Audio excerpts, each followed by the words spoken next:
नमस्कार, मी डॉक्टर योगेश मुरकुट, माननीय SP साहेब जालना, माननीय कलेक्टर साहेब जालना, तसेच माननीय मुख्यमंत्री साहेब, माननीय उपमुख्यमंत्री साहेब, तसेच विरोधी पक्षनेते, विधान परिषद आणि विधान भवन। तर या व्हिडिओमध्ये हा व्हिडिओ बनवण्याचं माझं जे एकमेव कारण आहे की गेल्या 2.5 महिन्यापासून मी काही विषयांच्या अनुषंगाने सातत्याने झगडत आहे आणि या ठिकाणी माझ्या हडप होणाऱ्या प्रॉपर्टीच्या अनुषंगाने मी काही माझ्यावर होत असलेले अन्याय याच्या अनुषंगाने मी थोडीशी माहिती संकलन केली आणि या अनुषंगाने शासनाकडे विविध त्याची पूर्ततासुद्धा केलेली आहे। तर गेल्या 19/6/2023 रोजी मी शासनाकडे एक तक्रार दिलेली आहे। एक पोलीस स्टेशनला उपविभागीय अधिकारी भोकरदन, त्या उपविभागीय पोलीस अधिकारी भोकरदन, त्यानंतर प्रभारी पोलीस अधिकारी टेंभुर्णी या ठिकाणी, यामध्ये एक सूर्यकांत रंगनाथ रत्नपारखी ही व्यक्ती आहे। तर त्या व्यक्तीच्या जीविताशी काही वाईट झालं आहे का अशी मला शंका व्यक्त झालेली आहे आणि ती शंका मी या ठिकाणी माझी निरसन करावी शासनाने अशा स्वरूपाची मी त्या ठिकाणी तक्रार दिलेली आहे। कारण या तक्रारीमध्ये जो व्यक्ती उल्लेख केलेला आहे सूर्यकांत रंगनाथ रत्नपारखे हा तो मूळ व्यक्ती आहे ज्यांच्या नावावर औरंगाबाद येथे 3 स्टॅम्प पेपर विकत घेतले गेले 16/12/2021 रोजी किंवा 13/12/16/12 अशी काहीतरी तारीख आहे। तर त्या तारखेला ते स्टॅम्प पेपर त्या ठिकाणी विकत घेतण्यात आले आणि त्या स्टॅम्प पेपरचा जो वापर आहे आजच्या तारखेला मात्र कोण करतंय तर गणेश कुंडलिक मस्के ही व्यक्ती करते। आणि कशा पद्धतीने करते तर सूर्यकांत रंगनाथ रत्नपारखे या व्यक्तीचं पूर्णतः नाव त्या स्टॅम्प पेपरवरचं खोडून टाकलेलं आहे आणि त्यांच्या ठिकाणी गणेश कुंडलिक मस्के या व्यक्तीचं त्या ठिकाणी जे नाव आहे तर त्या ठिकाणी ते टाकलेलं आहे। आणि मला असं वाटतं की या व्हिडिओमध्ये मी बऱ्यापैकी असं शो अप करू शकेल। या ठिकाणचं जे हँडरायटिंग आहे हे आणि हे हँडरायटिंग कुठेच मॅच होत नाही, हे प्रायमा फेसी आहे की हे नाव या ठिकाणी बदलण्यात आलेलं आहे। दुसरी गोष्ट, या ठिकाणी एक शासनाचा प्रिंट होण्याचं वर्ष नाही आहे। या ठिकाणी 16 सप्टेंबर 2020 ही तारीख टाकलेली आहे। या ठिकाणी जी तारीख आहे तर 7 सप्टेंबर 2020 अशी टाकलेली आहे। परंतु हा जो दस्त आहे तर हा मूळ कोणत्या तारखेचा आहे तर 16/12/2021। ओके, या ठिकाणी ही तारीख आहे 16/12 किंवा 13/12 काहीतरी तारीख आहे त्याला, ती पण 2021ची आहे ती तारीख। तर ह्या अनुषंगाने शासनाकडून आम्ही अतिरिक्त माहिती घेतली तर त्यावेळेस असं शासनाने असं आम्हाला सांगितलं आहे की हा जो स्टॅम्प पेपर आहे तर हा विक्री झालेला आहे 7/12/2021ला। ही त्यावरची तारीख 7/12/2021ला शासनाने विक्री केली। ही माहिती दे का खाली मला प्राप्त माहिती आहे, ज्यामध्ये प्रमोद म कुलकर्णी यांना मुद्रांक क्रमांक YV 99/4001 ते YV 99/5000 असे 1000 नग त्यांनी विकलेले आहेत आणि त्याच्यामधला हा बॉन्ड आहे YV 99/4164। हा जो स्टॅम्प पेपर आहे तर यामधला आहे हा। तर हा स्टॅम्प पेपर या ठिकाणी ह्या व्यक्तीने घेतला, तर तो घेतला कसा नेमका आणि या व्यक्तीकडे तो आला कसा? मग हा जो स्टॅम्प पेपर आहे तर येत असताना ह्या व्यक्तीसोबत आर्थिक संगनमत झालेली आहे सूर्यकांत रंगनाथ रत्नपारखे यांच्यासोबत, किंवा ह्या व्यक्तीला धमकावून तो स्टॅम्प पेपर आणलेला आहे, किंवा ह्या व्यक्तीचा जीविताचा अहित करून तो सदरचा स्टॅम्प पेपर आणला आहे। कारण यामध्ये गंभीरतेने लक्षात घेण्याजोगी विषय आहे की सदरचा स्टॅम्प पेपर घोटाळ्यावाला जो विषय आहे, मी विविध स्टॅम्प अशा स्वरूपाचे बनतात असा एक क्लेम आणि अशा स्वरूपाची माहिती मला मिळाल्यानंतर मी तशा स्वरूपात शासनाकडे मागणी केली। प्रसार माध्यमांवर त्याच्याबद्दलची विस्तृत अशा स्वरूपाची चर्चा झाली। सूर्यकांत रंगनाथ रत्नपारखे ह्या व्यक्तींचं नाव वारंवार त्या व्हिडिओमध्ये आणि प्रसारमाध्यमांना जे काही न्यूजपेपरमध्ये जे छापून आलं त्यामध्ये सूर्यकांत रंगनाथ रत्नपारखे या व्यक्तींचं नाव वारंवार त्या ठिकाणी उल्लेख झाला। परंतु सूर्यकांत रंगनाथ रत्नपारखे ही व्यक्ती काही समोर आली नाही किंवा हे माझ्याबद्दलचं आहे आणि मी तो व्यक्ती आहे आणि माझ्यासोबत असं झालेलं आहे असं सांगणारी व्यक्ती कुठेच पुढे आलेली नाही। त्यामुळे या ठिकाणी प्रथमदर्शनी असं लक्षात येतं की सूर्यकांत रंगनाथ रत्नपारखे ही व्यक्ती कुठल्यातरी मोठ्या अडचणीत आहे। ही व्यक्ती एकतर मृत आहे किंवा ह्या व्यक्तीसोबत काहीतरी अहित झालेलं आहे, किंवा ह्या व्यक्तीने संगनमताने गणेश कुंडलिक मस्के यांना सदरचे जे स्टॅम्प पेपर्स आहेत हे दिलेले आहेत का याची सखोल चौकशी होणं गरजेची आहे। दुसरा विषय असा की सूर्यकांत रंगनाथ रत्नपारखे ज्या पद्धतीने सापडून येत नाही त्याच पद्धतीने दुसरा एक स्टॅम्प पेपर या व्यक्तीने वापरला आहे, त्याचा नंबर आहे ZU 056-690 जो टेंभुर्णी पोलीस स्टेशन येथे त्याच गुन्ह्यामध्ये 76/23 या गुन्ह्यामध्ये गुन्हा दाखल करताना 2 स्टॅम्प पेपर वापरले गेले YV 994166 आणि दुसरा वापरला गेला ZU 056-690 जो की सुनील गणेश मस्के या व्यक्तीच्या नावावर आहे। आता या स्टॅम्प पेपरचं जर थोडंसं अवलोकन जर मी केलं तर या ठिकाणी मी तुम्हाला लक्षात आणून देतो, ही सुद्धा माहिती देकर खालची आपल्याला माहिती प्राप्त झालेली आहे। या प्राप्त झालेल्या माहितीप्रमाणे हा जो स्टॅम्प पेपर आहे तर ह्या स्टॅम्प पेपरचं हे रजिस्टर आहे। या रजिस्टरमध्ये जर बघितलं तर ही 10 मार्चची नोंदणी आहे, जवळ घेतो आणखीन मी, ही 10 मार्चची नोंदणी आहे। याच्यामध्ये हे 2 स्टॅम्प पेपर रिकामी जागा सोडून या ठिकाणी घुसवण्यात आलेले आहेत। त्यानंतर ही 11 मार्चची नोंदणी आहे, या तारखेच्या शेवटी परत हे 2 स्टॅम्प पेपर या ठिकाणी रिकाम्या जागी घुसवण्यात आलेले आहेत आणि अशा स्वरूपाची विक्री करणे हे कुठेही कायदेशीर असू शकत नाही आणि याला पडताळणी कामी जर हे फेक आहे किंवा ओरिजिनल आहेत किंवा ही जे ओरिजिनल रेकॉर्ड आहे किंवा नाही याची पडताळणी करण्यासाठी किंवा त्या ठिकाणी इंक डिफरन्स जो आहे किंवा याच्यातली आपण जी प्रक्रिया करत असतो तर मायक्रोस्पेक्ट्रोमेट्री ही एक मेथड आहे। त्यानंतर थिन लेयर क्रोमॅटोग्राफी TLC ज्याला म्हणतो आपण, तर हे फॉरेन्सिक्सचे विषय आहेत त्यातले आणि एक जसं की फॉरेन्सिकमध्ये इंकचा डिफरन्स किंवा किती जुनी इंक आहे याचा शोधण्याची सुद्धा एक प्रक्रिया आहे।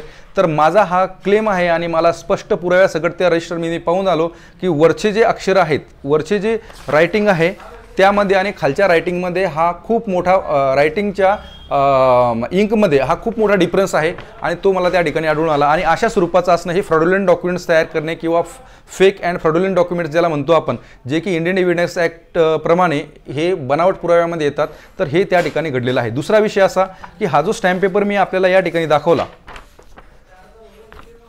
ZU 056-690 तर हा स्टॅम्प पेपर ज्या व्यक्तीच्या विरुद्ध वापरला गेला त्या व्यक्तीने स्वतःची जी सही आहे ही हस्ताक्षर तज्ञांकडून पडताळून आणली आणि त्यामधला जो रिपोर्ट आहे तो मी तुम्हाला या ठिकाणी दाखवतो। सर्वप्रथम मी तुम्हाला हे दाखवेल की हा तोच बॉन्ड आहे म्हणून त्याला हा या ठिकाणी जो D1 म्हणलेला आहे याला D1 म्हणलेला आहे, म्हणजे ही वादग्रस्त सही आहे। वादग्रस्त सही ही D1 आणि ही D2 ही वादग्रस्त सही आहे। तर या वादग्रस्त सहीबद्दलचा जो अहवाल आहे आजच्या तारखेला त्यांनी जो त्यांच्याकडे उपलब्ध झालेला आहे तो अहवाल काय आहे तो मी तुम्हाला या ठिकाणी सांगतो। हे एखाद्या वेळेस मला असं वाटतं याला स्क्रीनशॉट मारणे सुद्धा शक्य होऊ शकतं। हा तो अहवाल आहे, तो मी या ठिकाणी परत एकदा वाचून दाखवतो। 7 नंबरचा पॉईंट आहे, conclusion based upon the very careful scientific examination among the disputed signatures D1 and D2। आता आपण फेक स्टॅम्प पेपर जो आपण बघितला, जो स्टॅम्प पेपर या ठिकाणी बनावटीरित्या वापरण्यात आलेला आहे ZU 056-690 यावर जे D1 आणि D2 सांगितलेले आहेत त्या D1 D2 बद्दल काय सांगितलं, D1 D2 and admitted signature A1 A2 A3 A4 A5 A6 म्हणजे A1 A2 A5 A6 पर्यंत ज्या सह्या आहेत ह्या कोणत्या सह्या आहेत तर ह्या त्या व्यक्तीच्या मूळ रेकॉर्डवरच्या, जसं की त्याने खरेदी खतावर केलेली सही, त्यानंतर त्या व्यक्तीने पॅन कार्डवर केलेली सही, बँकेच्या खात्यात केलेली सही किंवा इतरत्र ज्या ज्या ठिकाणी सरकारी कार्यालयामध्ये त्याने सह्या केल्यात त्या सह्यांचे ते नमुने आहेत। हां, तर A1 A2 to A6 I am of opinion that the disputed signatures on the समजुतीचा करारनामा identified by me as a D1 D2 are not written in the handwriting of the person who wrote the admitted signatures on the specimen identified by me as a A1 A2 A3 A4 A5 A6। तर हा त्याचा conclusion report आहे। शासनाला ही गोष्ट लक्षात आणून देणं गरजेचे आहे की लोकांच्या प्रॉपर्ट्या हडप करण्यासाठी, लोकांवर बनावट स्वरूपाचे गुन्हे दाखल करण्यासाठी या बनावट स्टॅम्प पेपरचा हा गंभीरतेने वापर या ठिकाणी घडतोय आणि माननीय मुख्यमंत्री साहेब आणि जिल्हाधिकारी साहेब, माननीय SP साहेब, हे तुम्ही लक्षात घ्या की हे जे स्टॅम्प पेपर आहेत मी औरंगाबादपासून माहिती घेत आलो आहे ते मला जालन्यापर्यंत सुद्धा माहिती मिळाली आहे की 5,000 ते 1.5 लाखापर्यंत या स्टॅम्प पेपरची विक्री होते जुन्या तारखेमधल्या स्टॅम्प पेपरची। हा जो स्कॅम आहे तर या स्कॅमला मी उघड पाडण्यासाठी तुम्हाला ऑलरेडी पत्र टाकलेली आहेत। ह्या पत्रांवर मला उत्तर का मिळाले नाही? मी या महाराष्ट्रातला मी नागरिक नाही का? मी या देशाचा नागरिक नाही का? मला मूलभूत अधिकार नाहीत का? मला माझ्या तक्रारीवर उत्तर मिळण्या माझा अधिकार पडत नाही का? आणि का का का मला उत्तर द्यायला नको तुम्ही त्यातली?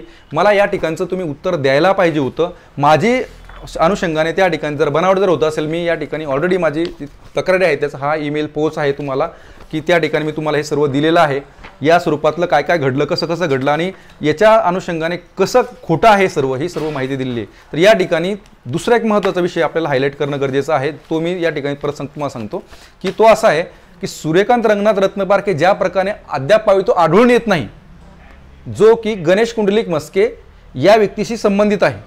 त्याचप्रमाणे सुनील गणेश म्हस्के या व्यक्तीशी संबंधित जी व्यक्ती आहे ती आहे मोहम्मद रईसुद्दीन, या व्यक्तीचा मृत्यू झालेला आहे. या सगळ्या बाबी कुठल्याही कारणाने अनुपस्थित अशा स्वरूपातल्या आहेत. व्यक्ती बोलण्यासाठी समोर नाही आहे, की ज्यांच्याकडनं ते आणलं ती व्यक्ती बोलण्यासाठी समोर नाही आहे. हा प्रकार काय आहे नेमका, की हा खूप मोठा स्कॅम आहे, जो की जीव घेऊन पुढे चालवला जातोय.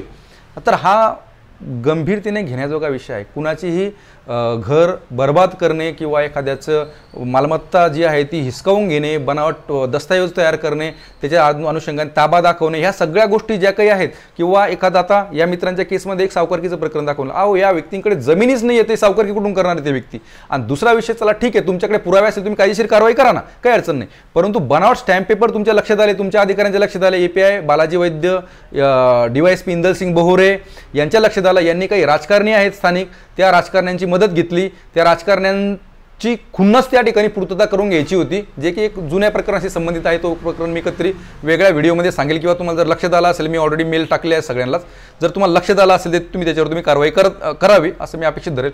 परंतु या लोकांनी स्वतःची जी अहंकाराची भूक आहे तर ती भागवण्यासाठी तो गुन्हा त्या ठिकाणी दाखल केला एक. आणि दुसरा विषय याच्यामधला असा होता की या प्रॉपर्टीला त्यांनी हडप करावं आणि खंडणी स्वरूपात ही प्रॉपर्टी त्यांनी ठेवून घ्यावी आणि मला मारू नये, मला याच्यामधनं सुटका मिळावी, असा त्यांचा उद्देश या ठिकाणी आहे. नाहीतर एखाद्या व्यक्तीच्या बद्दलचे फेक बॉन्ड समोर दिसत आहेत. एका DYSP झालेल्या व्यक्तीला एक MPSC होल्डर जो API बालाजी वैद्य जे आहेत त्यांना हे दिसतंय, तरी सुद्धा ते फेक बॉन्ड ते स्वतः सावरगाव म्हस्के या गावामध्ये बसतात. त्या ठिकाणून ते वापस येतात कुठे तर टेंभुर्णी या पोलीस स्टेशनमध्ये येतात, जे की जाफराबाद तालुक्यामध्ये मोडतं. त्या ठिकाणी ते टेंभुर्णी पोलीस स्टेशनला येतात. त्या ठिकाणी CCTV चालू आहेत पोलीस स्टेशनचे. त्या ठिकाणी ते येतात एकत्र संगनमतामध्ये. सुनील गणेश म्हस्के, गणेश कुंडलिक म्हस्के, त्यांचे कुटुंबीय आणि काही राजकारणी यांच्या एकत्रित खिचडी शिजलेल्या प्रकरणामध्ये ते त्या पोलीस स्टेशनला जातात. त्या ठिकाणी हे बनावट स्टॅम्प पेपर घेतात. या बनावट स्टॅम्प पेपर ते अवलोकन करतात. त्या ठिकाणी त्याच्यावर त्यांना लक्षात येतं की शासनाने प्रिंट केल्याचं वर्षच नाही आहे. त्या ठिकाणी हँडरायटिंग जे आहे तर ते चेंज आहे, जे हाताने लिहिलं आहे ते हे लक्षात येतं. त्याच्यानंतर ते त्या ठिकाणी दाखल करून घेतात. आणि सगळ्यात महत्त्वाचं जे वाईट आहे, मुख्यमंत्री साहेब आणि माननीय उपमुख्यमंत्री साहेब आणि सर्व सामाजिक कार्यकर्ते ज्यांना ह्या गोष्टीचं थोडंसं गांभीर्याने घेणं ज्यांना योग्य वाटतं त्या व्यक्तींसाठी सुद्धा मी हा शब्दप्रयोग या ठिकाणी करेल. यांनी Xerox paper, only Xerox paper हे त्या ठिकाणी घेतले आणि त्या झेरॉक्स पेपरवर त्या ठिकाणी त्या व्यक्तींच्या विरुद्ध गुन्हा दाखल केला. अहो, त्या व्यक्तींना जमानती घ्यावं लागल्या. त्या व्यक्तींना त्याच्यानंतर सोमवार बुधवार त्या व्यक्तीला त्या ठिकाणी हजेरी लावावं लागते. त्या व्यक्तींना अटक करण्याची भीती दाखवल्या गेली. त्या व्यक्तींना त्यांच्याकडून पैसे उकळण्याचा प्रकार झाला. ह्या सगळ्या गोष्टी ज्या आहेत ह्या थोड्याशा गंभीरतेने घेऊन मानवी हक्कांचं हे हनन आहे. लोकांना स्वतःच्या जमिनी प्रॉपर्ट्या ह्या स्वतःच्या शोकासाठी विकायच्या आहेत. स्वतःचा शोक त्यांनी पूर्ण करायचा आहे. आणि हे ज्यांची नावं मी या ठिकाणी घेतले, गणेश कुंडलिक म्हस्के आणि सुनील गणेश म्हस्के, ह्या दोन व्यक्तींचा आणखी एक मुलगा आहे, त्याचं नाव आहे नंदकिशोर गणेश म्हस्के. ह्या व्यक्तीने अनेक व्यक्तींचे पैसे हे खोटे आश्वासनं देऊन घेऊन पळून गेलेला आहे. त्यांना चेक दिले, ते काही बँकेमध्ये चेक लागलेत, ते चेक बाउन्स झाले, त्यांच्यावर चेक बाउन्सच्या केसेस दाखल झालेल्या आहेत. आज रोजी तो व्यक्ती कुठल्याच ठिकाणी प्रक्रियेमध्ये कुठंच उपलब्ध होत नाही. तर असं का घडतं? तर ह्या व्यक्तींनी संगनमताने हा सर्व प्रकार केलेला आहे. ह्या सर्व व्यक्तींनी त्यांना आवर्जून कुठेतरी फरार केलेला आहे. आणि ह्या व्यक्तीने जे लोकांचे पैसे लुबाडलेत त्या पैशांपैकीच काही पैसे जे आहेत हे पोलीस अधिकारी यांना देऊन या अधिकाऱ्यांकडनं हा बनावट स्वरूपाचा जो गुन्हा आहे तो नोंद करून घेतला आहे का काही जे राजकारणी आहेत यांच्या हस्ते. आणि ह्या राजकारण्यांना थोडंसं त्या भागामध्ये जे कोणी आहेत ज्यांची वैचारिक त्यांनी वाईट वाटून घेऊ नये, परंतु आपली प्रत्येकाची एक वैचारिक पातळी असते. आपण समजून घ्यायला पाहिजेत की एखाद्या व्यक्ती जेव्हा आपल्याकडे येते, खोटी माहिती सांगते, खरी सांगते, ही व्यक्ती आपल्याकडे जी काही माहिती सांगते तर दोन्ही बाजू आपण ऐकायच्या आणि त्या दोन्ही बाजूंच्या अनुषंगाने आपण आपला विचार करायचा की या अनुषंगाने आपण काही सल्ला करू शकतो का, तर सल्ला करणार आहे आपण त्याला. आपण कोणी त्यातले प्रॉब्लेम सॉल्व्ह करणारे नाही आहेत किंवा आपण न्यायाधीश नाही आहेत. त्यामुळे आपण कोणाच्या अंगावर हात घालायचा आहे, कोणी आपला जो जवळचा व्यक्ती आहे त्याचं ऐकायचं आणि त्या पद्धतीने आम्ही एखादी व्यक्ती जर तुमच्यापर्यंत जर पोहोचत जर का असेल आणि त्या व्यक्तीला जर तुमच्यापासून इजाच जर का होण्याचा जर प्रकार होत असेल आणि एखादी व्यक्ती खोटं सांगून ती इजा घडून जर का आणत असेल तर तुम्ही एवढ्या मोठ्या राजकीय क्षेत्रामध्ये असण्याचा तुम्हाला फायदा काय नेमका, तुमचे अस्तित्वावर हा प्रश्नचिन्ह नाही का.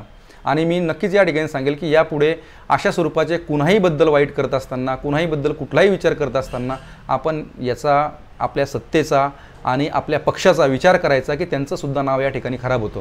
आणि ह्या व्यक्तींना, अशा व्यक्तींना जे बनावटीकरण करतात, खोटं करतात, यांना आपण अशा व्यक्तींना का जवळ घ्यायचं आहे.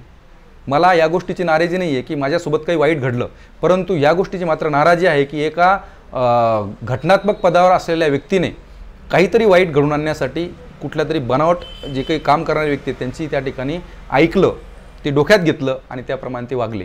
तर माननीय मुख्यमंत्री साहेब, माननीय जिल्हाधिकारी साहेब, माननीय SP साहेब, तुम्ही ह्या विषयामध्ये आवर्जून लक्ष घाला आणि मला हे लक्षात आणून द्या किंवा हे मला समोर आणून द्या की ह्या व्यक्तींचं नेमकं झालं काय, सूर्यकांत रंगनाथ रत्नपारखे नेमका गेला कुठे, त्या व्यक्तीचं झालं काय. आणि यांनी जर का त्या सूर्यकांत रंगनाथ रत्नपारखे जर का अस्तित्वात जर का नाही आहे तर त्या व्यक्तीच्या नावाने जर बनावट स्टॅम्प पेपर जर तयार जर केलेला आहे तर तातडीने आज त्या ठिकाणी गुन्हा दाखल व्हायला पाहिजेत. माझं म्हणणं होतं की ज्या दिवशी मी SP साहेबांना भेटलो त्याच दिवशी तिथे संध्याकाळी गुन्हा दाखल व्हायला पाहिजे होता. हा गुन्हा अद्याप तो दाखल झालेला नाही. खोटे प्रकरण तयार करायचे, खोटे साक्षीदार उभे करायचे, लोकांच्या जमिनी लुबाडायच्या, हे जर का सत्ताधाऱ्यांचं जर का या ठिकाणी गणित असेल तर माननीय विरोधी पक्ष नेते साहेब, विधान परिषद, विधानसभा यांना सुद्धा मी या ठिकाणी विनंती करेल, कारण यानंतर आम्हाला न्यायालयाशिवाय कुठलाच पर्याय उरणार नाही. आणि दुसरी गोष्ट अशी की मग राजकारणा जी व्यक्ती आहेत त्यांच्यासाठी आम्ही एक स्पेशल वेळ काढतो आमचा, एक दिवस त्यांना मतदान करतो, त्यांच्या सभा अटेंड करतो, त्यांचे बोलणे ऐकतो, त्यांचा वाहवा करतो. आम्हाला आनंद होतो, आम्हाला दुःख होतं. ह्या सगळ्या गोष्टी तुमच्या भावनांशी आम्ही जेव्हा जुळून असतो तर त्यावेळेस तुम्ही आमच्या भावनांशी जुळून नाही येत हे आम्हाला खेदाचं वाटेल. त्यामुळे या विषयामध्ये तुम्ही तातडीने दखल घ्या आणि हे जे बनावट करणारे आहेत ह्या व्यक्तींचे जे काही म्हणणं असेल त्या स्वरूपाचं ह्या व्यक्तींनी बनावटीकरण करून लोकांचे पैसे लुबाडून पळून जाऊन आणि लोकांच्या जमिनी आता यांना स्वतःच्या टिकवता आल्या नाही आणि त्या ज्या जमिनी यांच्या गेलेल्या आहेत त्या जमिनी परत हडप करण्यासाठी सावकारकी अधिनियमाचा यांनी गैरवापर केलेला आहे. हे पुराव्यासकट मी तुम्हाला सांगतो.